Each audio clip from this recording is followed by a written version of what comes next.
The next one is vocation. Vocation is another word for job. And I want to say something that I believe in my heart that every one of you have been called for something. That God has given you certain gifts that you can use to advance His kingdom and to be able to help other people. And each of us have different gifts, and each of us are called for different things.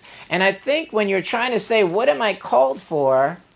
You want to think about what you enjoy doing the most, as far as what you like to watch, the books you like to read, the conversations you like to have. And usually that's a good sign of a tip on that. But I want to say that if you're in a job right now and you're saying, well, this is what I'm doing now, I want you to know that that very job that you're in is literally a stepping stone for where you want to go.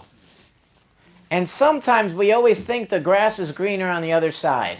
Oh, when I get there, I'll be happy. And when I get this done, I'll be happy. When I get that ideal job, I'll be happy. And here's the thing. Here's the secret. I want to share it with you because the number one thing you want to know when it comes to vocation is that all you need to do is love the person in front of you. Amen, amen. And I want to share with you what that means in English is to serve the person in front of you. Because you serve your way to a different place. You serve your way into greater and greater. See, it's about how many people you could be of value to. Amen. And sometimes, we serve people, but we want them to act a certain way. And when they don't, we get resentful. We stop serving. We stop taking care of people. And I want you to know that rendering service is as goodwill to the Lord. And what I mean by that is that when you're serving and when you're blessing, there is a direct law called sowing and reaping.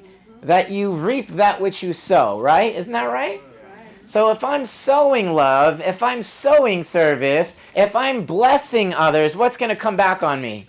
Blessing. That's right. So if I want more blessing, all I need to do is bless more. And the great thing about that is you could start right now. You could start right at the job you're at. You could start right in the car ride tomorrow. You can just start calling people and telling them how you appreciate them. And let me say this, when you call people, and it could be friends, and it could be family, and it could be people you haven't spoken to, and you just say, hey, I just wanted to call you and tell you how much you mean to me, and how you did this or that, and how much I just love you. And you take the time to do that. Here's an interesting thought. You see, because we're always looking for things to be different to feel good, what we don't realize is that's a recipe for disaster because you can't always control what other people do and you can't always control your appearances and circumstances. But you know what you can always control? Your giving. And let me ask you this. If you were to call somebody and just tell them that you appreciate them, how would you feel when you're done with that phone call? Worse or better than when you started? Better. Yeah. And how would they feel? So it's the simple things that confine the wise. You say, how come we don't do more of that? Because if you do more of that, and it gets you out of stress, and it gets you into a place of feeling good, then your body can heal faster.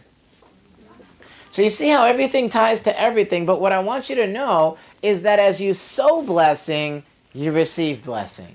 So when people say, Doc, how come I don't have as many blessings? Well, just sow more blessing and you'll receive more blessing. So if you want more, you sow more. But here's an interesting thing about sowing and farming.